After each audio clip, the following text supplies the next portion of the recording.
அல்லேலூயா. கர்த்தர் உங்களை ஆசீர்வதிப்பார். இந்த நாளிலே ஏசப்பா நம்மளை ஒவ்வொருவருக்கும் இரத்தத்தை சிந்தி விடுதலை வாங்கி கொடுத்துருக்கிறார். அந்த விடுதலையை நாம் என்ன செய்ய வேண்டும், உணர வேண்டும். அதாவது முதல்ல பார்த்துக்கொள்ளுங்க, அன்பு சகல பாவத்தை மூடும் என்று சொல்லப்பட்டிருக்கிறது. ஒரு கணவன் ஒரு மனைவி இருந்தால் அந்த குடும்பத்தில் பார்த்துக்கொள்ளுங்க, ஒரு ஒருமனது இருக்க வேண்டும், ஒரு சமாதானம் இருக்க வேண்டும். அதாவது ஒரு மனைவி அழகு இருக்கோ அழகு இல்லையோ, கணவன் அழகாக இருக்கிறாரோ அழகு இல்லையோ, கர்த்தர் நியமித்திருக்கிறார். கர்த்தர் நியமித்திருக்கிறார். எங்கெங்கே கர்த்தர் சித்தம் திட்டம் வச்சிருக்கிறாரோ அது கர்த்தர் தான் முடிச்சு போட்டிருக்கிறார். எங்கெங்கெல்லாம் அலைஞ்சு ஒன்றுமே அமையாது. அப்போனா அது கர்த்தர் சித்தம் இல்லை. இப்போ நான் எனக்கு தெரிஞ்ச 9 பொண்ணு நான் பார்த்தேன். எத்தனை பொண்ணு? 9 பொண்ணு பார்த்தேன். எதுவுமே அமையலை. ஏதாவது தடை வந்துக்கிட்டே இருந்துச்சு. கடைசியில் 10ஆவதாக தான் விருந்தினர்கள் அமைஞ்சிச்சு. பார்த்துக்கொள்ளுங்க. அப்போ இப்போ தான் தெரியுது, கர்த்தர் ஒரு நோக்கத்தோடு தான் இங்கே விருந்தினர் கொண்டு வந்திருக்கிறாரு, ஒரு சித்தத்தை தான் கொண்டு வந்திருக்கிறார். நான் விருந்தினருக்கு வந்ததே கிடையாது. நான் பிறந்து வளர்ந்தது எல்லாமே மதுரை. பொண்ணு பார்க்குறதுக்கு மட்டும்தான் விருந்தினர் வந்தேன். பார்த்துக்கொள்ளுங்க. அப்போ தான் விருந்தினருக்குள்ளே காலடி எடுத்து வைக்கிறேன். பார்த்துக்கொள்ளுங்க. அப்போ ஒரு நோக்கம் இல்லாமல் அப்போ எதுக்கு விருந்தினர் வந்தேன் அப்படின்னா, கல்யாணத்தை முடிக்க வச்சு இங்கே இருக்க வச்சு ஊழியம் பண்ணுவதுக்கு கர்த்தர் அழைச்சி வந்திருக்கிறார். அவர் சித்தத்தை நிறைவேற்றுறார். அதே போல் இந்த நாட்களிலே உங்கள் மனைவிகளை குறித்து, உங்கள் கணவனை குறித்து முழுமையான ஒரு நேசம், முழுமையான ஒரு பாசத்தை வைங்க. அதாவது கணவன் மனைவி என்பது ஒரே சரீரம் என்று சொல்லப்பட்டிருக்கிறது. ஒரு திருமணம் முடித்த பிற்பாடு நீங்கள் மனைவியை குறித்து ஒரு அலட்சியமாக நினைக்கக்கூடாது. திருமணம் முடித்த பிற்பாடு நான் அப்படி செஞ்சால் நல்லா இருந்திருக்குமே, இப்படி செஞ்சால் நல்லா இருந்திருக்குமே அப்படி என்று கற்பனை பண்ணி தவறான எண்ணங்களுக்கு நீங்கள் இடம் கொடுக்கக்கூடாது. ஏன்னா நீங்கள் எந்த ஊரில் இருந்தாலும் சரி, எந்த ஊரில் பிறந்தாலும் சரி, கர்த்தர் உங்களுக்கு இவர் தான் உனக்கு, அவள் தான் உனக்கு என்று அவள் முடித்து தீர்மானம் பண்ணி வச்சிருக்க. இது கர்த்தர் ஏற்படுத்தினது. இந்த காரியம் கர்த்தரால் வந்தது. ஒரு வசனம் இருக்கிறது, இந்த காரியம் கர்த்தரால் வந்தது, இதை பற்றி வேறு யாரும் என்ன செய்யாதீங்க, வேறு எதுவும் பேசாதீங்க அப்படி என்று. கடந்த நாட்களிலே ஒரு நிச்சயத்தில் நான் பேசினேன். இந்த வசனத்தை ஒரு நிச்சயத்தில் பேசினேன். அப்போனா ஒரு திருமணம் என்று முடித்தால், ஒரு நிச்சயம் என்று பண்ணினால், அதுக்கப்புறம் நிச்சயம் பண்ணதுக்கப்புறம் திருமணம் முடித்த பிற்பாடு அந்த வீட்டை பற்றியோ இந்த வீட்டை பற்றியோ பொண்ணை பற்றியோ மாப்பிள்ளையை பற்றியோ, நீ கொடுத்தது சரியில்லை, வாங்கினது சரியில்லை, நீ அப்படி போட்டிருக்கலாம், இப்படி போட்டிருக்கலாம், அங்கே வாழ்ந்தால் நல்லா இருந்திருக்கும், இங்கே வாழ்ந்தால் நல்லா இருந்திருக்கும், கூட கிடைக்காம போயிடுச்சு அப்படி என்று பேசக்கூடாது என்று வேதம் சொல்லுகிறது. அப்படி பேசினால் நீங்கள் தவறு பண்ணுகிறீர்கள். அதனால் கர்த்தர் உங்களுக்கு கொடுத்துருக்கிறார். நீங்கள் சந்தோஷமாக என்ன செய்யுங்க, வாழ்க்கையை ஓட்டுங்க. ஒருபோதும் அப்படி ஒரு வேளை நீங்கள் அப்படி முடித்தா நல்லா இருந்திருக்கும், இப்படி முடித்தா நல்லா இருக்குன்னு நினச்சாலும் அது தவறு. கர்த்தர் சித்தம் உங்கள் வாழ்க்கையில் நிறைவேறுகிறது. கர்த்தர் திட்டம் நிறைவேறி இருக்கிறது. அதனால் இப்போ எந்த ஒரு காரியத்தை பண்ணாலும் நம்ம ஜெபிச்சு தான் பண்ணுவோம். இப்போ நம்ம சபையில் நடக்கிற திருமண காரியம் எல்லாமே ஜெபிச்சு தான் நடக்கும். அப்போ ஜெபிச்சு நடக்கும்போது ஏதாவது தவறுகள் இருந்தால் ஆவியானவர் சுட்டி காட்டுவார். அப்போது தவறு இருக்குது என்ற ஆண்டவரே, இந்த மாதிரி ஒரு சூழ்நிலை இருக்குது ஆண்டவரே என்று சொல்லும்போது அவர் சொல்லுவார், இவனுக்கு இவள் தான் சரி, இவளுக்கு இவள் தான் சரி, நெளிஞ்ச பாத்திரத்தை நெளிவு எடுத்து வரலாம், கவலைப்படாது என்று சொல்லுவார். அதுக்கு பிறகு தான் நான் என்ன செய்வேன், சம்மதம் தெரிவிப்பேன். பார்த்துக்கொள்ளுங்க. அதனால் நம்ம சபையில் நடந்த இதுவரை எல்லா திருமண காரியங்களும் கர்த்தர் அழகாய் நேர்த்தியாக செவ்வையாக நடத்தி கொண்டிருக்கிறார். சீரில்லாத காரியத்தை சீர்படுத்தி செவ்வைப்படுத்தி நடத்தி கொண்டிருக்கிறார். எல்லா கனமும் எல்லா மகிமையும் துதியும் கர்த்தர் ஒருவருக்கே. அதனால் தேவனுக்கு மகிமை செலுத்துங்க. ஒருவரை நேசிங்கள், அன்பு வையுங்கள். சமாதான காரணர் இயேசுக்கு பெயர். சமாதானமாக வாழ கற்றுக்கொள்ளுங்கள். பேசுவதில் கவனமாக இருங்கள். குடும்ப வாழ்க்கையில் ஒரு விடுதலை இருக்க வேண்டும். குடும்ப வாழ்க்கையில் ஒரு விடுதலை இருக்க வேண்டும். அப்படி என்றால் நீங்கள் மனைவி ஒரு வேதனை சுமந்து கொண்டு, கணவன் ஒரு வேதனை சுமந்து கொண்டு வாழ்ந்தால் ஒரு விடுதலை இல்லாத ஒரு வாழ்க்கை. அந்த குடும்ப விடுதலை பெறவில்லை. நல்லா தெரிஞ்சுக்கொள்ளுங்க. வசனத்தை வாசிப்போம். யோவான் 8:36.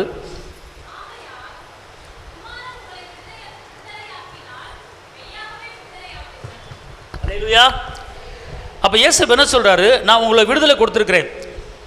இயேசு விடுதலை ஆக்கினால் மெய்யாகவே விடுதலை ஆக்குவேன். அப்போனா எல்லா காரியத்திலையுமே நம்மளுக்கு ஒரு விடுதலை இருக்கணும். எல்லா காரியத்திலும் விடுதலை இருக்கணும். அப்போனா இன்றைக்கி ஒவ்வொருத்தர் வாழ்க்கையில் பார்த்துக்கொள்ளுங்க, ஒரு விடுதலை இல்லாத, ஒரு மீட்பு இல்லாத, ஒரு ரட்சிப்பு இல்லாத, ஒரு சந்தோஷம் இல்லாத, ஒரு சமாதானம் இல்லாத, ஒரு பொம்மை போல வாழ்க்கிற வாழ்க்கை அநேக குடும்பங்களில் இருக்கிறது. அன்பிலே ஒரு உண்மை இருக்கணும், சமாதானத்திலே ஒரு உண்மை இருக்கணும், தயவிலே ஒரு உண்மை இருக்கணும், இரக்கத்திலே ஒரு உண்மை இருக்கணும். எல்லாவற்றிலும் நாம் ஒரு விடுதலையான வாழ்க்கை வாழணும். பார்த்துக்கொள்ளுங்க. நீங்கள் தவறாக நினைத்து குடும்பம் நடத்தினா அதில் விடுதலை இல்லை. அப்போ இங்கே என்ன சொல்லப்பட்டிருக்கு? நீ விடுதலையான ஒரு வாழ்க்கை என்ன செய்ய வேண்டும், வாழ வேண்டும் என்று சொல்லப்பட்டிருக்கிறது. இன்னைக்கு அநேக தேவ பிள்ளைகள் ஏதாவது ஒரு காரியத்தில் விடுதலை பெற முடியல, ஏதாவது ஒரு காரியத்தில் மனதில் வேதனையோடு சுமந்து கொண்டு இருக்க வேண்டிய சூழ்நிலை. நல்லா தெரிஞ்சுக்கொள்ளுங்க, ரட்சிக்கப்படுவதற்கு முன்னால் இருந்த வாழ்க்கை வேறு, ரட்சிக்கப்பட்ட பிற்பாடு வாழ்கிற வாழ்க்கை வேறு. கோபங்களும் வேதனைகளும் நெருக்கங்களும் சண்டைகளும் சச்சரவுகளும் பாவங்களும் இருந்திருக்கலாம். ஆனால் ஒருவன் இயேசுவை சொந்த இரட்சகரை ஏற்றுக்கொண்டால் அவன் ஒரு மீட்பின் பிள்ளை, அவன் இயேசுவின் பிள்ளை, அவன் விடுதலையான பிள்ளை, ஜெயத்தின் பிள்ளை, வெற்றியின் பிள்ளை, அவர் சமானத்தின் பிள்ளை, அவன் பரலோகத்தின் பிள்ளை என்பதை உணர வேண்டும். அதான் வேத வசனம் சொல்லுகிறது, ரட்சிப்பின் சுவிசேஷமாகிய சத்திய வசனத்தை கேட்டு நீங்கள் என்னைக்கு ரட்சிப்பு அடைஞ்சீங்களோ அன்னைக்கு வாக்குத்தத்தம் பண்ணப்பட்ட பரிசுத்த ஆவிக்குள்ள நீங்கள் முத்திரை குத்தப்பட்டிருக்கீங்க. அப்போனா என்னைக்கு ரட்சிக்கப்பட்டீங்களோ, என்னைக்கு இயேசுவை சொந்த இரட்சகரை ஏற்றுக்கொண்டீங்களோ அன்னைக்கு உங்கள் மேலே முத்திரை விழுந்துச்சு. நீங்கள் வேறு மனிதன் கிடையாது, நீங்கள் இயேசுவின் பிள்ளை. ஜாதிகளை சொந்தமாக்கும்படி, ஜாதிகளை ஆளும்படி கர்த்தர் உங்களை முன்குறிச்சிருக்கிறார். வாக்குத்தத்தங்கள் உங்களுக்கும் உங்கள் பிள்ளைகளுக்கும் சொந்தமாகி இருக்கிறது. அப்போனா நீங்கள் வாக்குத்தத்தத்தின் பிள்ளைகள். ஆபிரகாம் வாக்குத்தத்தம் கொடுத்தாரு, நிறைவேற்றினார். ஈசாக்கு வாக்குத்தத்தம் கொடுத்தார், நிறைவேற்றினார். யாக்கோபுக்கு வாக்குத்தத்தம் கொடுத்தார், நிறைவேற்றினார். தாவீதுக்கு வாக்குத்தத்தம் கொடுத்தார், நிறைவேற்றினார். சாத்ராக் மேசாக்கு ஆபேத்நேகோ வாக்குத்தத்தம் கொடுத்தார், நிறைவேற்றினார். தானியேலுக்கு வாக்குத்தத்தம் கொடுத்தார், நிறைவேற்றினார். எஸ்தர் ராஜாத்திக்கு வாக்குத்தத்தம் கொடுத்தார், நிறைவேற்றினார். அன்னாளுக்கு வாக்குத்தத்தம் கொடுத்தார், நிறைவேற்றினார். அந்த வாக்குத்தத்தங்கள் நிறைவேறினது. வாக்குத்தத்தத்தோடு வாழ்ந்தார்கள், ஜெயத்தை பார்த்தார்கள், ஜெயமாக வாழ்ந்தார்கள், ஒரு விடுதலையோடு வாழ்ந்தார்கள். ஆனால் இன்னைக்கு நம்முடைய வாழ்க்கையில், நம்முடைய குடும்பத்தில் ஒரு விடுதலை இருக்கிறதா? நம்முடைய வாழ்க்கையில் ஒரு விடுதலை இருக்கிறதா? ஒரு ஜெயமான வாழ்க்கை வாழ்கிறோமா? ஒரு சமாதானமான வாழ்க்கை வாழ்கிறோமா? ஒரு சந்தோஷமான வாழ்க்கை வாழ்கிறோமா? விட்டு கொடுத்து வாழ்கிறோமா? தாழ்மையாக வாழ்கிறோமா? இரக்கமாக வாழ்கிறோமா? வாழணும். கர்த்தர் ஒரு குடும்பத்தை இணைச்சிருக்கிறார். தேவன் இணைத்ததே மனிதன் பிரிக்காதிருக்க கடவுள் என்று சொல்லப்பட்டிருக்கிறது. அப்படி என்றால் இன்றைக்கி அநேக சகோதரமார்கள் மனைவியை நேசிக்கிறது கிடையாது. மனைவியை நேசிக்கணும், வார்த்தையிலே மனைவியை நேசிக்கணும். வார்த்தையில் சில வார்த்தை கொல்லும், சில வார்த்தை வெல்லும். ஒரு வசனத்தை வாசிங்க, ரோமர் 7:24.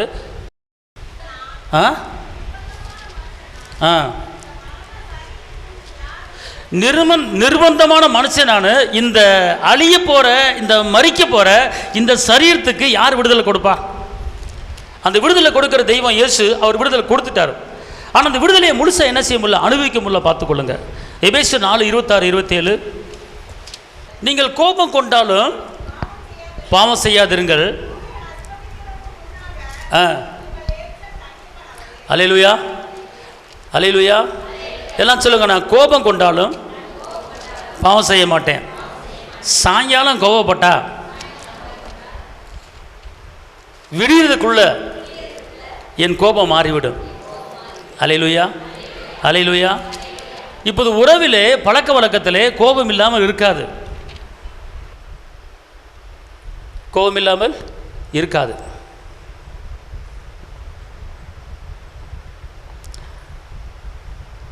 கடந்த நாட்களிலே ஒரு கேஸ் வந்தது. ஒரு சின்ன பிரச்சனை, ஒரு தீவில், ஒரு குடும்பத்தில். அப்போ என்ன பிரச்சனைன்னு கேட்கும்போது, ஐயா நான் எப்போதும் நைட்டு 9 மணிக்கு வருவேன். அன்றைக்கி சந்தர்ப்ப சூழ்நிலை வேலை பார்க்குற இடத்துல கொஞ்சம் லேட் ஆகிடுச்சு. 9 மணிக்கு வந்தேன், கதவை தட்டுனேன். திறந்த உடனே என் தூக்கத்துக்கு எடுத்துட்டேன். நீ எப்போது 8 மணிக்கு வருவேன், இப்போ 9 மணிக்கு வந்திருக்க, என் தூக்கத்துக்கு எடுத்துவிட்டேன். அப்போ நான் அம்மா சொல்லுது. அவர் அமைதியாக இருந்து, சரி சாப்பாடை போடு. சாப்பாடை போட்டு அப்படியே சக்குன்னு தள்ளி விட்டுச்சு சாப்பாடை. பிரச்சனை உருவாயிருச்சு. அல்லேலூயா. அப்புறம் அதை நான் கற்றுக் கொடுத்தேன். கணவன் வீட்டை வச்சு திறந்தா, கணவன் வந்தானே வாங்க உட்காருங்க அப்படின்னு சொல்லி பேசணும். அன்பில் என்ன செய்யணும் பேசணும். என்னங்க இவ்வளோ லேட் ஆகிடுச்சு, நேற்று நான் 8 மணிக்கெலாம் டெய்லி வந்துடுவீங்க, நீங்கள் லேட்டாச்சு என்னங்க அப்படின்னு கேட்கணும். அதை விட்டுவிட்டு சில மனைவிமார்கள் என்ன பண்ணுவாங்க, கணவனுக்கு கோபத்தை டக்குன்னு தட்டை டமார்னு வைப்பாங்க. இந்த மாதிரி என்ன பண்ணிச்சு, சோத்தை போட்டு தட்டை அப்படி தள்ளி விட்டுச்சு அவர் உட்கார இடத்துக்கு. அவர் ஆம்பளை சும்மா இருப்பாரா? சண்டை. அப்போ இதுலேருந்து என்ன தெரியுது, அவர்களுக்குள்ள ஒரு அன்பு வெளிப்படலை. நல்லா தெரிஞ்சுக்கொள்ளுங்க, நம்முடைய அன்பு வெளிப்படணும். கணவன்கிட்ட மனைவி அன்பு வெளிப்படணும், மனைவிட்ட கணவன் வெளிப்படணும். அல்லது அம்மா இந்த மாதிரி லேட் ஆகிட்டு இருக்கு, நான் வர ஒரு 1/2 மணி லேட் ஆகுமா அப்படின்னு ஒரு ஃபோனை போட்டு சொல்லியிருந்துருக்கணும். அதனால் பிரச்சனை வளர்ந்துச்சு, சரி பண்ணியாச்சு. இருந்தாலும் கூட எல்லா குடும்பங்களிலும் ஒரு சில பிரச்சனைகள் வரத்தான் செய்யும். ஆனால் மாலையில் கோபம் என்றால் அந்த வசனத்தை திருப்பி வாசிங்க.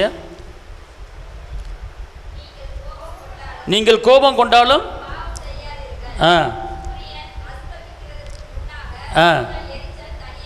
உங்கள் எரிச்சல் என்ன செய்ய கடவுது? தனியே கடவுது. அப்புறம் என்ன அர்த்தம்னு கேட்டிங்கன்னா, கோபம் வர்ற இடத்துல கண்டிப்பாக பாவம் வந்துடும். கோபம் இருக்கிற இடத்துல கண்டிப்பாக பிரச்சனை வந்துடும். கோபத்துக்கு பின்னால் சண்டை, சண்டைக்கு பின்னால் அடி, அடிக்கு பின்னால் பிரிவினை. எப்படி? கோபத்துக்கு பின்னால் என்னது? என்னது? சண்டை. சண்டைக்கு பின்னால் அடி, அடிக்கு பின்னால் அம்மா வீட்டுக்கு போகிறேன், அம்மா அடிச்சு விட்டாரு, அப்பா அடிச்சு விட்டாரு, சண்டை. அப்போ உற்பத்தி எங்கே உருவாகுது? முதல் ஸ்டார்டிங் கோபத்தில் உருவாகுது. அப்படி என்றால் ஒரு வீட்டுக்குள்ள ஒரு கோபம் இருந்துச்சுன்னா, ஒரு கணவன் மனைவிக்குள்ள ஒரு கோபம் இருந்துச்சுன்னா, அந்த கோபத்தை 2 பேரும் தீர்த்துக்கணும். டக்குன்னு அம்மாவுக்கு போன போட்டு சொல்லக்கூடாது, டக்குன்னு அப்பாவுக்கு போன போட்டு சொல்லக்கூடாது. அதாவது வேத வசனம் சொல்லுகிறது, நடக்கையினாலே உன்னுடைய புருஷனை நீ ஆதாயம் பண்ணி கொள்ளலாம். நீ பேசுகிற வார்த்தையினாலே, நீ நடக்கிற நடக்கையினாலே உன் புருஷனை உன் கண்ட்ரோலுக்கு கொண்டு வந்துடலாம். கனி உன்னிடத்தில் வெளிப்பட வேண்டும். உன்னிடத்தில் அன்புங்கிற கனி, சமாதானங்கிற கனி, விசுவாசங்கிற கனி, தாழ்மைங்கிற கனி, நீடிய பொறுமைங்கிற கனி உன்னிடத்தில் வெளிப்பட வேண்டும். நல்லா தெரிஞ்சுக்கொள்ளுங்க. உங்கள் கணவர் முரட்டாட்டமாக இருக்கலாம். உங்கள் கணவர் நான் சொல்கிறத நீ கேட்கணும், உன் இஷ்டத்தைப்படி நான் செய்ய முடியாது, உன் வழிக்கு நான் வர முடியாது அப்படி என்று கணவனும் சொல்லக்கூடாது. ஆலோசனை இல்லாத இடம் சீர்கட்டு விடும் என்று சொல்லப்பட்டிருக்கிறது. அப்படி என்றால் கணவனுக்கு 50%, மனைவிக்கு 50%, 2 பேருமே சரிபாதியாகத்தான் ஒரு குடும்பத்தில் வாழ வேண்டும். 100க்கு 100 நான் தான் ஆளுவேன், நீ சோறு மட்டும் ஆக்கணும், சாப்பாடு மட்டும் ஆக்கணும், இதான் உன் வேலை, அப்படி அல்ல. ஒரு வேலைக்காரி போல ஒரு மனைவியை நடத்தக்கூடாது. அப்படி என்றால் உன் சரீரத்தில் பாதிப்பு உண்டாகும். உன் மனைவியை நீ வேலைக்காரி போல நடத்தினால் உன் சரீரத்தில் பாதிப்பு உண்டாகும், வேதனை உண்டாகும், கஷ்டம் உண்டாகும். அதனால் நல்லா தெரிஞ்சு கொள்ளுங்க, 2 பேரும் சரிசமமாக இருக்க வேண்டும், சரிசமமாக பேச வேண்டும், சரிசமமாக அன்பு செலுத்த வேண்டும். ஒரு காரியத்தை செய்தால் 2 பேரும் சேர்ந்து பேசணும். இங்கே போவோமா, போக வேணாமா, இருப்போமா, ஒரு ஆலோசனையோடு குடும்பத்தை நடத்த வேணும். அந்த குடும்பம் கொர்நேலிய குடும்பம் போல இருக்கும். அல்லேலூயா, அல்லேலூயா. கொர்நேலிய குடும்பத்தில் தேவதூதன் இறங்கி பேசினார். கொர்நேலிய குடும்பத்தில் தேவதூதன் இறங்கினார். அப்போ அப்படிப்பட்ட குடும்பமாக இருக்கணும். இன்னைக்கு நம்ம குடும்பம் எப்படி இருக்கு? இன்னைக்கு ஜெபிக்கிறோம், துதிக்கிறோம், ஆலயத்துக்கு வர்றோம். ஆனால் நம்முடைய ஆவியில், நம்முடைய ஆத்துமால, நம்ம சரீரத்தில் ஒரு விடுதலையோடு குடும்ப வாழ்க்கை வாழ்கிறோமா? ஒரு விடுதலையோடு இருக்கிறோமா? நல்லா தெரிஞ்சுக்கொள்ளுங்க. தினமும் மனைவியோட நல்லா சரளமாக பேச வேண்டும், மனவிட்டு பேச வேண்டும், அமைதியாக பேச வேண்டும், சமாதானமாக பேச வேண்டும். அல்லேலூயா. ஒருவேளை கோபம் இருந்தால் அந்த கோபத்தை என்ன செஞ்சு எடுத்து போட்டுறணும். காலையில் என்ன செய்யணும்? மாலையில் கோபம் என்றால் காலையில் அக்களிப்பு. அந்த வசனத்தை திருப்பி வாசிங்க. எபேசியர் 4:26 27 வரைக்கும்.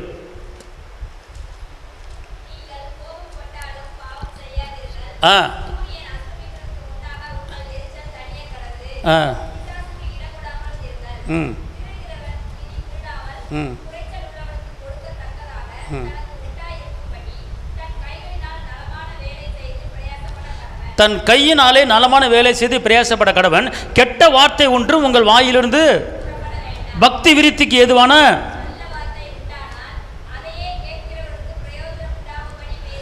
வானம் ஒழிந்தாலும் பூமி ஒழிந்தாலும் தேவனுடைய வார்த்தை ஒழியாது. அப்படி என்றால் உங்களுடைய வாழ்க்கையிலே, உங்களுடைய நடக்கையிலே, உங்கள் வாயிலிருந்து வருகிற வார்த்தை எப்படிப்பட்ட வார்த்தை என்றால், கெட்ட வார்த்தை ஒன்றும் உங்கள் வாயிலிருந்து என்ன செய்யக்கூடாது? புறப்படக்கூடாது. எல்லாம் சொல்லுங்க, என் வாயிலிருந்து எந்த கெட்ட வார்த்தையும் வராது. கெட்ட வார்த்தை என்றால் அநேக வார்த்தைகள் இருக்கிறது. உன்னை கட்டி நான் என்னத்தை கண்டேன்? கெட்ட வார்த்தை. உன்னால் என் தலையெழுத்தே போச்சு, கெட்ட வார்த்தை. நான் அப்படி வாழ வேண்டியவன், இப்படி வாழ்ந்துக்கிட்டு இருக்கேன், கெட்ட வார்த்தை. நல்லா தெரிஞ்சுக்கொள்ளுங்க. இப்படிப்பட்ட வார்த்தைகளை நீங்கள் பேசும்போது நீங்கள் கெட்ட வார்த்தைகளை பேசுகிறீங்க. அப்படி பேசும்போது உங்கள் வாழ்க்கையில் ஒரு விருத்தி உண்டாகாது. இங்கே தேவனுடைய வார்த்தை சொல்லுகிறது, கெட்ட வார்த்தை உங்கள் வாயிலிருந்து புறப்பட வேண்டாம், பக்தி விருத்திக்கு எதுவான நல்ல வார்த்தை உண்டாகுமானால் அதையே கேட்கிறவர்களுக்கு பிரயோஜனம் உண்டாகும்படி பேசுங்க. நீங்கள் எப்படி பேசணும்னு கேட்டிங்கன்னா, நீங்கள் பேசுகிற வார்த்தை அடுத்தவர்களுக்கு நன்மை உண்டாகணும். நீங்கள் பேசுகிற வார்த்தை அடுத்தவங்களுக்கு பிரயோஜனமாக இருக்கணும். நீங்கள் பேசுகிற வார்த்தை அடுத்தவங்களுக்கு ஆறுதல் படுத்துகிற வார்த்தையாக இருக்கணும். நீங்கள் பேசுகிற வார்த்தை அடுத்தவங்களுக்கு சமாதானமாக இருக்கணும். நீங்கள் பேசுகிற வார்த்தை அடுத்தவங்களுக்கு சந்தோஷமாக இருக்கணும். நீங்கள் பேசுகிற வார்த்தை அடுத்தவங்க உள்ளத்தை வேதனைப்படுத்துகிற வார்த்தையாக இருக்கக்கூடாது. நீங்கள் பேசுகிற வார்த்தை அடுத்தவங்களுக்கு துக்கப்படுகிற மாதிரி இருக்கக்கூடாது. நீங்கள் பேசுகிற வார்த்தை அது வெற்றியின் வார்த்தையாக இருக்கணும், அது விசுவாசமான வார்த்தையாக இருக்கணும், அது சமாதான வார்த்தையாக இருக்கணும், அது தாழ்மையான வார்த்தையாக இருக்கணும், அது கிருபையான வார்த்தையாக இருக்கணும், அது ஜெயமான வார்த்தையாக இருக்கணும். நீங்கள் பேசுகிற வார்த்தை நல்ல வார்த்தையாக பேச பழகிக் கொள்ள வேண்டும். இங்க வசனம் என்ன சொல்கிறது? உங்கள் குடும்பத்தில் உங்கள் மனைவிக்கு பிரயோஜனம் உண்டாகும்படி நீங்கள் பேசுங்கள். உங்கள் கணவனுக்கு பிரயோஜனம் உண்டாகும்படி பேசுங்கள். அது பிரயோஜனப்படும். வார்த்தை ஒரு மனிதனை வாழ வைக்கும். வார்த்தை ஒரு மனிதனை உயர்த்தும். வார்த்தை ஒரு மனிதனை செழிக்கும். அப்படின்னா உங்க குடும்பத்துக்குள்ள உங்க வாழ்க்கையில எப்படிப்பட்ட வார்த்தைகளை நீங்க பேசுகிறீங்க? நெருக்கமான வார்த்தைகளை, பிரச்சனையான வார்த்தைகளை, துக்கமான வார்த்தைகளை, அவிசுவாச வார்த்தைகளை பேசும்போது அந்த வார்த்தை அந்த குடும்பத்தில் செயல்படும். அந்த வார்த்தை அந்த குடும்பத்தில் தங்கும். நல்லா தெரிஞ்சு கொள்ளுங்க.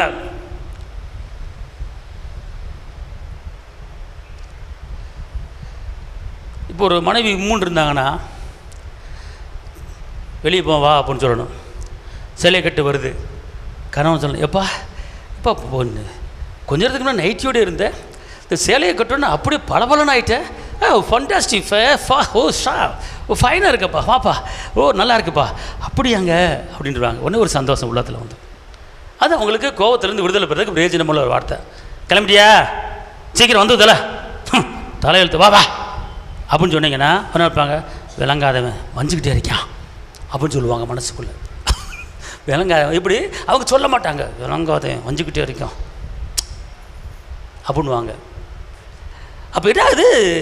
நீங்கள் பேசுகிற வார்த்தை பிரயோஜனம் இல்லாத வார்த்தையாக இருக்கிறது. நல்லா தெரிஞ்சுங்க, உங்கள் வீட்டுக்குள்ள நல்ல நல்ல வார்த்தையாக போட்டுக்கிட்டே இருங்க, நன்மை வளைஞ்சிக்கிட்டே இருக்கும். ஏசப்பா சொல்கிறார், ஒரு வீட்டுக்குள்ளே நீங்கள் கால் வச்சு பேசினேன்னா என்ன உங்களுக்கு சமாதானம் உண்டாக கடவுது அப்படிங்கிறார். எப்படி சொல்கிறாரு? ஏசப்பா சொல்கிறார்ல, நீ ஒரு வீட்டுக்குள்ளே கால் வச்சுன்னா அந்த வீட்டில் சமாதானம் உண்டாக கடவுது என்று நீ என்ன செய்ய வாழ்த்தணும். இப்போ மரியாள் என்ன செஞ்சாங்க? ஒரு வீட்டுக்குள்ளே போனாங்க. மரியாள் ஒரு வீட்டுக்குள்ளே போனாங்க. ஒரு மாசமாக இருக்கிற அம்மா வீட்டுக்குள்ளே போனாங்க. மாசமாக இருக்கிற ஒரு அம்மா வீட்டுக்குள்ளே போனாங்க. அப்போ மரியாள் வந்து எலிசபெத்தம்மளை பார்த்து, எலிசபெத்தம்மல் 6 மாதமாக இருக்காங்க, 6 மாதம் வயிற்றில் குழந்தைய சுமந்துக்கிட்டு இருக்காங்க. அப்போ மரியாள் வந்து பார்க்க வர்றாங்க எலிசபெத்தம்மளை. எலிசபெத்தம்மா, எலிசபெத்தம்மா, ஓ மரியாளா, வாங்க வாங்க வாங்க அப்படின்றாங்க. அடி பாதகத்தி மவளே, 6 மாதமாக இருக்க, பார்த்து இருதாயி, உடம்ப பார்த்துக்க, என்ன செய்ய போகிறதுன்னு தெரியல. அங்கே ஒருத்தி 8 மாதம் ஆனா, கடைசியில் இப்படி ஆகி போச்சு, பார்த்துக்க அப்படிலாம் அவங்க என்ன செய்யலை, மரியாள் பேசலை. மரியாள் மாசமாக இருக்கிற வீட்டுக்கு போன உடனே அவங்க சொன்னாங்க, வாழ்த்தினார்கள். என்ன செஞ்சாங்க? வாழ்த்தினார்கள். யாரை வாழ்த்தினாங்க? யாரை வாழ்த்தினாங்க? இங்கே யாரெல்லாம் மாசமாகி உட்காந்துருக்கீங்க? ஏக்கு வேற யார் மாசமா? 2. அல்லேலூயா, 2. கர்த்தருக்கு மகிமை உண்டாகட்டும். இப்போ தெரிஞ்சுக்கங்க, அந்த வீட்டார் தெரிஞ்சுக்கங்க, புருஷனாக இருக்கலாம், கணவனாக இருக்கலாம், அம்மாவாக இருக்கலாம், யாராக இருக்கட்டும், உங்கள் குடும்பத்தில் யார் மாசமாயிட்டாலும் சரி, அவங்ககிட்ட எந்த துர்ச்செய்தியும் பேசிடாதீங்க, எந்த துர்ச்செய்தியும் பேசிடாதீங்க. வேத வசனம் சொல்லுகிறது, மரியாள் மாசமாக இருந்த எலிசபெத்தம்மாளை வாழ்த்தினார்கள். அல்லேலூயா. அப்படி வாழ்த்தும் போது நடக்கிற காரியம் என்ன? உங்கள் பிள்ளை பிறக்கிற பிள்ளை சேட்டை பண்ணாமல் கீழ்ப்படிந்து, கர்த்தருக்கு கீழ்ப்படிந்து, ஒரு சந்தோஷமாக சமாதானமாக தப்பு தண்டை பண்ணாமல் உலக வாழ்க்கை வாழாமல் கர்த்தருக்கு வாழ்க்கை வாழும்படியா இருக்குன்னு நீங்கள் விரும்புனீங்கன்னா, இன்றைக்கி ஒரு பிள்ளை கீழ்ப்படியாமல் இருக்குது, தருதலையாக இருக்குது, உருப்படாமல் இருக்குன்னு காரணம் யாருன்னு கேட்டால் அதுக்கு தாய் தகப்பன் தான் காரணம். நல்லா தெரிஞ்சுக்கொள்ளுங்க. இப்போ மரியாள் வாழ்த்தின சத்தம் கேட்ட உடனே எலிசபெத்தம்மாள் வயிற்றுக்குள்ளே தூங்கிட்டு இருந்துச்சு ஒரு குழந்தை, அப்படியே கையை முடக்கிட்டு தூங்கிட்டு இருந்துச்சு. ஆனால் எப்போ மாதா வாழ்த்துனாங்களோ உடனே வயிற்றுக்கு பிள்ளை டப்ப டப்ப டப்பன்னு எதிர்த்து கையை காலை உதறி துள்ள ஆரம்பிச்சிருச்சு. உடனே அந்த துள்ளுற அந்த உணர்வு அந்த எலிசபெத் அம்மாளுக்கு உணர்ந்தாங்க. சொல்கிறாங்க, ஆண்டவருடைய தாயார் வாழ்த்தின சத்தம் என் காதில் விழுந்த உடனே என் வயிற்றிருக்க பிள்ளை துள்ளிற்று. எப்படி துள்ளிற்று போட்டிருக்கு தெரியுமா? களிப்பாய் துள்ளிற்று என்று போட்டிருக்கிறது. பாருங்க, குழந்தை வயிற்றுக்குள்ளேயே ஒரு சந்தோஷம், வயிற்றுக்குள்ளேயே ஒரு சமாதானம். அந்த குழந்தை அபிஷேகத்தில் நிரம்புது. அந்த குழந்தை வார்த்தை அப்பவே கேட்குது. ஒருவேளை மாசம் இருக்கிற ஆளை போய் என்னத்தை வேலை செஞ்சிருக்க, உன்னை கட்டிட்டு என்னத்தை சுகத்தை கண்டேன் அப்போ நீங்கள் மனைவியை பார்த்து, மாசமாக இருக்கிற ஆளை கட்டின புருஷை ஒரு மனைவியை பார்த்து கேட்டாங்கன்னா குழந்தை அப்படியே சுருங்கி போயிடும், குழந்தை அப்படியே சோர்ந்து போயிடும். அந்த குழந்தை சோர்வான குழந்தைய ஆயிரும். அந்த குழந்தை சோம்பேறி குழந்தையா மாறும். அப்போனா மாசமாக இருக்கிற ஆள் ஒரு புருஷங்கிற, மாசமாக இருக்கிற பொண்டாட்டி மாசமாக இருந்தா புருஷன் மனைவியை சந்தோஷப்படுத்தணும், மனைவியை வாழ்த்தணும். அப்பா எனக்கு நீ கிடைச்சது எவ்வளோ சந்தோஷம் தெரியுமா, நான் எங்கெங்கேயோ ஓடுனேன், ஆனால் நீ எனக்கு கிடைச்சிருக்க, நீ ராணி நல்லா இருப்படா தங்கம் அப்படின்னா அப்படியாங்க அப்படிங்கும்போது ஒரு சந்தோஷம் அவங்களுக்கு வருது. குழந்தை அப்படி துள்ளும். அல்லேலூயா. சங்கீதம் 119 72 மாசமாக இருக்கிறவங்க என்னன்னு தெரியல, சம்மந்தமெல்லாம் வருது. நான் சப்ஜெக்ட் வேறு சப்ஜெக்ட் எடுத்துருக்கிறேன். இப்போ மாசமாக இருக்கிற ஆளுக்கு வருது, யாருக்குன்னு தெரியல. ஓகே, சரிங்களா? அப்போ சங்கீதம் 119 அதிகமாக நீங்கள் மாசமாக இருக்கிற ஆள் படிச்சிங்கன்னா உங்கள் வயிற்றுக்குள்ளே என்ன உண்டாகும், வார்த்தை இறங்கும். சங்கீதம் 119 படிச்சிங்கன்னா அப்போனா ஒரு மாசமாக இருக்கிற ஒரு குடும்பத்தில் வீட்டுக்குள்ளே வர்ற ஆள் பூரா அந்த பிள்ளையை வாழ்த்தி வாழ்த்தி வாழ்த்தி வாழ்த்தி தான் பேசணும். அப்படி அபசகுணமாக அவிவிசுவாசம் பேசுகிற ஆள் யார் வீட்டுக்குள்ளே வந்தாங்கன்னா அவங்கள ஸ்டாப் பண்ணிடுங்க.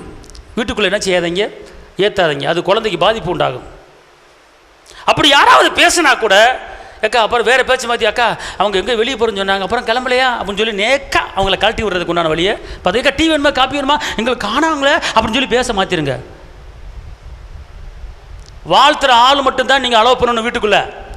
மாசமாக இருக்கிற ஆள் வீட்டுக்குள்ளே அந்த மாசமாக இருக்கிற ஆளை அன்பாக பேசுகிற ஆளாக இருந்தால், சமானமாக பேசுகிற ஆளாக இருந்தால், வாழ்த்துற ஆளாக இருந்தால் உள்ளே அலோவ் பண்ணணும். அப்படி இல்லைன்னா அலோவ் பண்ணக்கூடாது. அது உங்களுக்கு பாதிப்பு உண்டாயிரும். உறவினர் இருக்கலாம், கூட பிறந்தவங்கள இருக்கலாம், பரவாயில்ல. ஏன்னா வார்த்தை உயிர். வார்த்தையில் என்ன இருக்குது, உயிர் இருக்குது. இந்த வார்த்தையை நீங்கள் காதில் கேட்டு குழந்தைக்கு அப்படியே சப்ளை ஆகும், நரம்பு வழியாக குழந்தைக்கு போகும். இப்போ எப்படி பெத்த தாய் அந்த மாசம் இருக்கிற ஆள் என்னென்ன வார்த்தையை கேட்குதோ அந்த வார்த்தை குழந்தைக்கு சப்ளை ஆகும். நீ அழுதா குழந்தை அழுகும், நீ சிரிச்சா குழந்தை சிரிக்கும், நீ வேதனைப்பட்டேன்னா குழந்தை வேதனைப்படும், நீ நெருக்கப்பட்டு ஒடுக்கப்பட்டு வேதனையோடு என் வாழ்க்கை எப்படி ஆகி போச்சு நீ கலங்கினா அந்த கலக்கம் உன் குழந்தைக்கு போகும். அந்த குழந்தை சுறுசுறுப்புள்ளான குழந்தையா மாறும், அந்த குழந்தை கவலையான குழந்தையா மாறும். அப்போ அந்த குழந்தை சோர்வான குழந்தையா சோம்பேறியான குழந்தையா வர்றதுக்கு ஒரு தாய் தான் காரணம். அப்போனா மாசமா இருக்கிற ஆளு அந்த காதுக்குள்ள நன்மையும் அற்புதமும் அதிசயமும் உயர்வும் மேன்மையும் சமானமான வார்த்தை அந்த தாய்க்குள்ள காதுல இறங்க இறங்க அது நரம்பு வழியாக அது குழந்தைகள் உண்டாகி அந்த குழந்தை பரிசுத்த ஆவி நிரம்பி உற்சாகமான குழந்தையாக, ஞானமான குழந்தையாக, வெற்றியான குழந்தையாக அது வாழும் என்பதை மறந்து விடாதீங்க. ஆமென். ஏண்டா ஏகப்பட்ட பஞ்சாயத்தில் நான் இருக்கிறேன், இப்போ யாராப்ப குழந்தைய பெற்றுக்கிறான், கடன் அடைக்க வழி இல்லாமல் இருக்கேன், இப்போ என்னத்தைய குழந்தைய பற்றி பேசிக்கிட்டு இருக்கேன். அல்லேலூயா. எனக்குள்ள இருக்கிற ஆவி என்னவர் சொல்லுங்கிறார். அல்லேலூயா. கர்த்தர் உங்களுக்கு ஒரு சந்ததியை கொடுக்குறாருன்னா கர்த்தருடைய வாக்குத்தத்தம் உங்கள் குடும்பத்தில் நிறைவேறுதுங்க. ஒரு சந்ததியை ஒளிவு முறை கண்டுகளை போல வளர்ந்துருக்க வாக்குத்தத்தம். நீ பிள்ளைகளை சமாளத்தை பார்ப்பாய், வாக்குத்தத்தம். உன் பந்தய சுற்றின ஒளிவு முறை கண்டுகளை போல இருக்கும் வாக்குத்தத்தம். உங்கள் குடும்பத்தில் நிறைவேறுதுங்க. தேவனுக்கு மகிமைங்க. அல்லேலூயா. அதனால் தயவுசெய்து கோபப்படவே படாதீங்க. தயவுசெய்து அன்பாக பேசுங்க, சமானமாக பேசுங்க. இன்னொரு வசனத்தை வாசிப்போம். நீதிமொழிகள் 12:16. மூடனுடைய கோபம் சீக்கிரத்தில் வெளிப்படும், லட்சையை மூடுகிறவனோ, லட்சையை அவமானத்தை மூடுகிறவனோ, நிந்தையை மூடுகிறவனோ, கடும் சொற்களை மூடுகிறவனோ, பொறுமையா இருக்கிறவனோ, பிரச்சனைகளை மூடி மறைக்கிறவனோ அவன் விவேகியா மாறிடுவான். விவரமான ஆளா இருக்கான். விவேகினா விவரமான ஆள். அப்படின்னா கோபம் வரும்போது பொறுமையை காத்துக்கொள்ள வேண்டும். கோபம் வரும்போது அமைதியை காத்துக்கொள்ள வேண்டும். கோபம் வரும்போது அப்படியே தேவ சமானத்துக்குள்ள என்ன செய்யணும், இருக்கணும், பார்த்துக்கொள்ளுங்க. அல்லேலூயா. அல்லேலூயா. நான் ஏற்கனவே ஒரு கதை ஒன்று சொல்லியிருக்கேன், பார்த்துக்கொள்ளுங்க. ஒரு மாமியார் மாமனார் எப்போ பார்த்தாலும் சண்டை போட்டுகிட்டே இருப்பாங்க. மாமனார் மாமியார் எப்போ பார்த்தாலும் சண்டை போட்டுகிட்டே இருப்பாங்க. சண்டை வந்துக்கிட்டே இருக்கும், பார்த்துக்கொள்ளுங்க. அப்போ தீர்க்கறதுக்கு வழியே இல்லை. அவங்களும் எங்கெங்கே போய் பார்த்தாங்க. அப்போ அவங்க ஒரு இடத்த கேள்விப்பட்டாங்க. நாங்கள் ஒரு இடத்துல ஒரு மலையில் ஒரு சாமியார் இருக்காராம். அவர்கிட்ட போய் சொன்னா அவங்க மாமியார் வந்து அமைதியாகிடுவாங்களாம். அவர்கிட்ட போய் சொன்னேன்னா உங்கள் மாமியார் திட்டவே மாட்டாங்க, வைய மாட்டாங்க, அமைதியாகிடுவாங்க அப்படின்னு சொன்னாங்களாம். உடனே இந்த அம்மாவை என்ன பண்ணுச்சு, மருமக நேரம் அந்த மலை அடிவாரம் போச்சு. அந்த சாமியார்கிட்ட போச்சு. என்னம்மா உனக்கு பிரச்சனை? இந்த மாதிரி என் மாமியார் வாயை மூட முடியல, தொண நடத்திக்கிட்டு இருக்காங்க, வீட்டில் நிம்மதி இல்லை, பார்த்துக்கொள்ளுங்க, வீட்டில் நிம்மதி இல்லை, பார்த்துக்கொள்ளுங்க. அதாவது அங்கே ஒரு வசனம் இருக்குது, கணவன் மனைவி ஒரே சரீரம், கல்யாணம் முடிச்சுட்டா உன் தாய் தாப்புன்னு பிரிஞ்சிரு அப்படின்னு சொல்லப்பட்டிருக்கு, தனியாக இரு அப்படின்னு சொல்லப்பட்டிருக்கு. இப்போங்க ஏன் வசனம் இப்படி போட்டிருக்கேன்னா, அதுக்காண்டி தாய் தப்பனை மறந்துரு, தாய் தப்பனை ஒதுக்கி தள்ளி நடத்தம் கிடையாது. ஏன் இந்த வார்த்தையை சொல்கிறார் அப்படின்னு கேட்டிங்கன்னா, இப்போ ஒரு குடும்பம் இருக்குது, ஒரு தாய் தப்பை இருக்காங்க, மக தாய் வீட்டில் இருக்குது, மருமே அங்கே இருக்கிறாரு. அப்போ நாத்தனை வேற உள்ளே இருக்குது. அப்போ கணவர் என்ன பண்ணுறாரு, மனைவிக்கு ஏதோ ஒன்று வாங்கிட்டு வர்றாரு, வரும்போது கொடுக்குறாரு. அப்போ நாத்தனா பார்க்குது அப்படியே மேலைங்களையும், எனக்கு வந்து ஒருத்தன் வாச்சிருக்கான் பாரு விளங்காது அப்படின்னு ஒரு சலிப்பு தன்மை. அதுபோக ஒரு ஃப்ரீயாக ரெண்டு பேரும் என்ன செய்ய முடியாது, பேச முடியாது. எப்போ பார்த்தாலும் அம்மா போய் சாப்பிட்டியா, கொண்டையா, வீட்டுக்கார எங்கே போனார் பார்த்துக்க, நீங்கள் வா போட்டு அறுக்கக்கூடாது. முடிச்சிட்டியா நல்லா இருமா அப்படின்னு விட்டுருணும். ஒரு நாளைக்கு ஒரு ஃபோனை போட்டு பேச வேண்டியது இருக்குது. சாப்பிட்டியா, என்ன குழம்பு வச்ச, வீட்டுக்கு வந்தாரா, என்ன பேசினார், உன் நாத்தனா பேசினாங்களா, உன் மாமியார் பேசினாங்களா, என்ன செஞ்சாங்க, எல்லாம் விழாவாரையும் அம்மாட்ட ஒப்பிக்கக்கூடாது.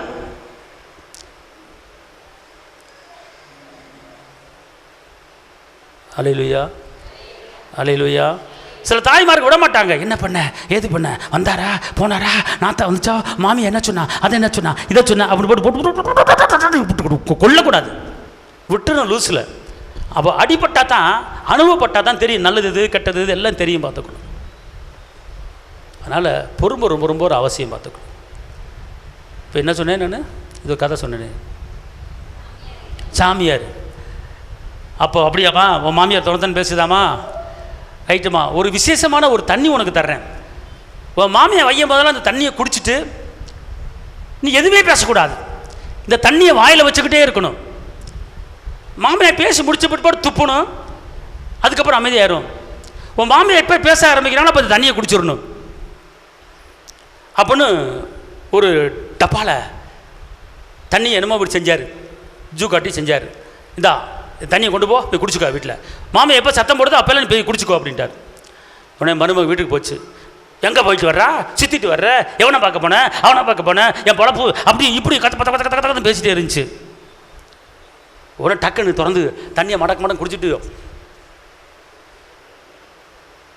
அவன் சாயங்காலம் 5 மணிக்கு வருவான், சோறு அக்கனையா வச்சியா, என்ன செய்ய ஏசன் தெரியாமல் இருக்கும், சுற்றிட்டு வர்ற, நீ போட்டு வீடு போயிட்டு வர, அவன் பேசிக்கிட்டு இருக்கோம். அவன் சாயங்காலம் காஃபி கேட்டான், காஃபி தூள் வாங்கி வை, இப்படி இருந்தால் என்ன அர்த்தம், அது பார்த்தா வந்துக்கிட்டே இருக்கும், நீ வச்சுக்கிட்டே இருக்கு, தண்ணியை வாயில் வச்சுக்கிட்டே இருக்கு. விளங்கவில்லை, காது கேட்குதா உனக்கு, உன்னை அப்புறம் மாதிரி கம்முன்னு கிடக்க, அம்மா மாதிரி கம்முன்னு கிடக்க, என் வீட்டுக்கு என் குடியை கெடுத்தவளே அப்படிங்குது மாமியா. ஒன்று தண்ணி வச்சுக்கிட்டு இருக்காளு அப்படி சொல்லிட்டு குடியை கெடுத்தவள்னு சொல்லும் போதும் அப்படிங்குது. சரி சாமியார் சொல்லியிருக்காரு வாயை திறக்கூடாதுன்னு, தண்ணி வாயிலே வச்சுக்கிட்டே இருந்திருக்கு. கடைசியில் கத்தி கத்தி கத்தி கத்தி தொடர்ந்து தண்ணி போய் விட்டுருச்சு. அப்புறம் தண்ணி போய் துப்பிடுச்சு. அப்புறம் அடுத்த நாள் இப்படி தண்ணி குடிச்சிருச்சு. இது 3 நாள் தொடர்ந்து ஓடிச்சு. கடைசியில் மாமியா பார்த்துச்சு, இவன் சிவிட்டு விரியம் பேம்பர் இருக்கா, பேசி என்ன செய்ய, நான் என் மக வீட்டுக்கு போகிறேன்னு போயிடுச்சு. அல்லேலூயா. அப்போ ஒரு ஆள் பேசுனாங்கன்னா விவேகியா நீங்கள் என்ன செய்யணும், மாறணும். எப்படி போட்டிருக்கு அதை வசனம் திருப்பி வாசிக்க பார்ப்போம். விவேகி விவரமானவன், மூடனுடைய கோபம் சீக்கிரத்தில் வெளிப்படும், லட்சையை மூடுகிறவனும் விவேகி. லட்சையை மூடுகிறவன் விவேகி. அப்படின்னா ஒரு பிரச்சனையை மூடுங்க, ஒரு கோபத்தை மூடுங்க, ஒரு துக்கத்தை மூடுங்க, துக்கத்தை வெளிப்படுத்தாதீங்க, கோபத்தை வெளிப்படுத்தாதீங்க. மூடுங்கன்னா அமைதியா இரு, அதை வெளிப்படுத்தாத. நீ அப்படி இருந்தேன்னா நீ விவரமான ஆளாக மாறிடுற, நீ விவரமான ஆளாக மாறிடுற. ஆமென் சொல்லுங்க. எங்க இப்படி ஒரு குடும்பத்தை நீங்கள் கட்டுனீங்கன்னா உங்கள் குடும்பம் அப்படியே தேவன் வாசம் பண்ணுகிற குடும்பம் என்ன செஞ்சிடும்? மாறிடும். அல்லேலூயா. நீதிமொழிகள் 15:1.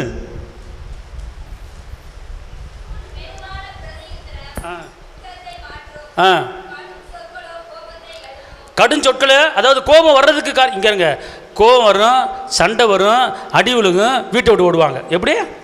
கோபத்துக்கு இடம் கொடுத்தா என்ன வரும்? சண்டைக்கராவி வரும். சண்டைக்கராவி வந்து என்ன வரும்?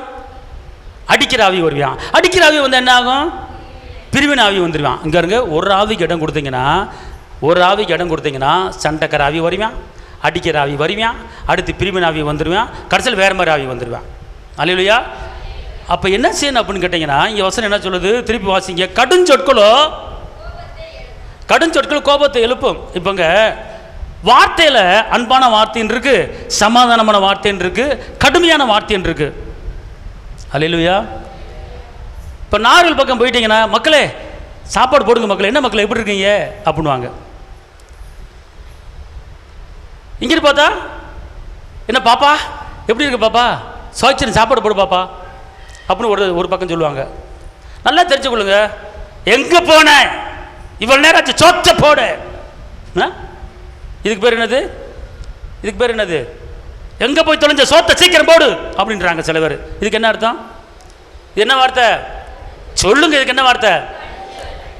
என்னத்தை குழம்பு வச்சிருக்கிற மனுஷன் சாப்பிடுவானா? இது என்ன வார்த்தை? கோபமான வார்த்தை.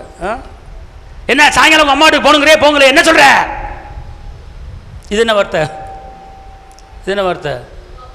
ஏன் மூஞ்சி உம்முன்னு வச்சிருக்கிற, உன்னை கட்டுக்கடி பெரிய தொல்லையா இருக்கு, இது என்ன வார்த்தை? கோபமான வார்த்தை. கடுஞ்சொற்கள் என்ன செய்யுது? இப்படி நீங்க பேசும்போது அந்த அம்மா சும்மா இருக்குன்னு நினைக்கிறீங்க. இப்படி 4 வார்த்தை கட்டு கட்டு கட்டு கட்டு கட்டு அந்த வடச்சல்ல ஏன்னு கடுக போட்ட டப்பட்டு வெடிக்குதுல, அந்த மாதிரி வடவடன்னு வெடிச்சிங்கன்னா அந்த அம்மா ஒரு நேரம் சும்மா இருக்கு, 2 நேரம் சும்மா நிறுத்துறா, என்னடா கத்திக்கிட்டு இருக்கு அப்படின்னு கேட்டுப்படும். கேட்காதா? இப்படி என்ன செஞ்ச, எங்கே போன, நீ விளங்குவியா, நீ உருப்படியா, உங்கள் அப்பனமா இருக்கு அம்மனமா, ஆனால் கேட்டுக்கிட்டே இருப்பாங்க, கம்மன் கேட்டுக்கிட்டு இருப்பாங்க. எப்போ உங்கள் அப்பனமா இருக்குன்னு சொல்லிட்டாங்கன்னு வச்சுக்கொள்ளுங்க, அவன் தீந்தான் அன்னைக்கு தீந்தான், சோழி முடிச்சு அவனுக்கு 3 நாளைக்கு சாப்பாடு கிடைக்காது. அதனால் தப்பித்தவறி கணவன்மார்களே, தப்பித்தவறி பொண்டாட்டியோடைய அம்மாவை பற்றியோ அப்பாவை பற்றியோ கூட பிறந்தனை பற்றி பேசிவிடாதீங்க. நீங்கள் தீர்ந்தீங்க, நீங்கள் சோழி முடிச்சு, உங்களுக்கு கதை கந்தல்லையா, கத்தம் ஓகையா. அதனால் ஒரு காரணம் தெரிஞ்சுக்கொள்ளுங்க, மனைவியை கனப்படுத்தி பேச பழகிக்கொள்ளுங்க. அது மாத்திரமில்ல, உங்கள் மனைவி வீட்டுக்காரரை சரி உங்கள் அப்பா இருந்து எவ்வளோ ஓடி உழைச்சாருப்பா, உண்மையிலே உங்கள் அப்பா பரவாயில்ல அப்படியாங்க, உடனே சிரிப்பு வந்துடும். ஆனால் உங்கள் அம்மா போல எந்த அம்மா நான் பார்க்கலம்மா, அந்த அம்மா ஒன்றுமே செஞ்சுருக்காது, அவங்க அம்மாவுக்கு ரொம்ப பெரிய துக்கத்தை கொடுத்துருக்கோம். அப்படி துக்கத்தை கொடுத்தாலும் உங்கள் அம்மா எவ்வளோ கஷ்டப்பட்டு உன்னை வளர்த்து உன்னை பெற்று படிக்க வச்சு இந்த நிலைமை கொண்டு வந்து என் கையில் கொடுத்துருக்காங்க, உண்மையிலே உங்கள் அம்மா வாழ்கிறா அப்படின்னு. சரி ஆமாங்க ஒன்று ஒரு சிரிப்பு பார்த்தா உனக்கு சாம்பார் அள்ளி ஊற்றும். உங்கள் அம்மா பண்ண வேலை இப்படி நான் அவதிப்பட்டுக்கிட்டு இருக்கேன், என்னடா சொன்ன, சண்டை வந்துடும். இதுக்கு பேர் என்னது? கடும் சொற்களில் அன்பு இருக்கிறது, சொற்களில் கடுமையாக இருக்கிறது. ஒரு வார்த்தை வெல்லு, ஒரு வார்த்தை கொல்லும். ஆமேன், அல்லேலூயா. அதனால் வீட்டுக்கு வந்தீங்கன்னா நல்ல மனைவியை செல்லம்மா, அம்மா என்னம்மா சாப்பாடு போட்டியாம்மா, செல்லக்கிளி என்ன எங்கேம்மா இருக்க, ஆளை காண, செல்லமே ராசாத்தி எங்கே இருக்க, எங்கே போன, எப்போ வருவே, இதே பொழப்பு உனக்கு, போய் தொலை, இப்படிலாம் பேசிடாதீங்க. அல்லேலூயா. அதே மாதிரி மனைவி, என்னங்க எவ்வளோ நேரம் ஆச்சு காண ஆளை, எங்கெங்கே எவ்வளோ நேரம் ஆச்சு, எங்கெங்கே போனீங்க, அது கடுமையான வார்த்தை.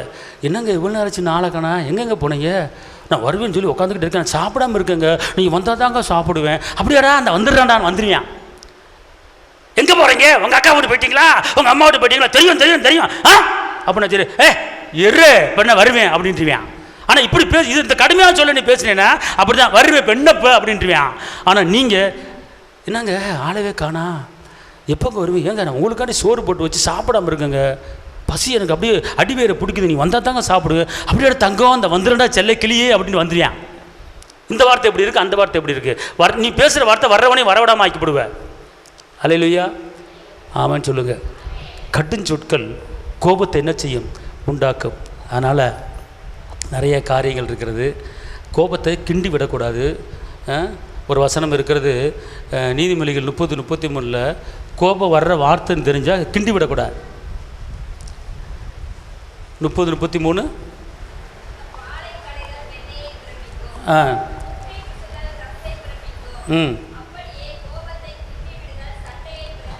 கோபத்தை கிண்டி விடுதல்.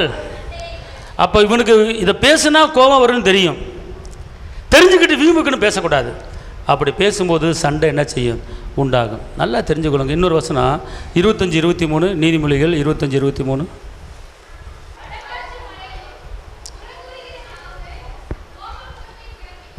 புறங்குறுகிற நாவு. அதனால் கோபம் எப்படி வருதுன்னு கேட்டால், ஒரு மனுஷனை குறித்து நீங்கள் புறங்குறுகுன்னு கோபம் வரும், பார்த்துக்கொள்ளுங்க. அதனால் இன்றைக்கி ஒரு அமைதியான ஒரு வாழ்க்கை நீங்கள் வாழணும் அப்படின்னு கேட்டால், இந்த சத்திய வார்த்தையின்படி தான் என்ன செய்யணும், வாழணும்.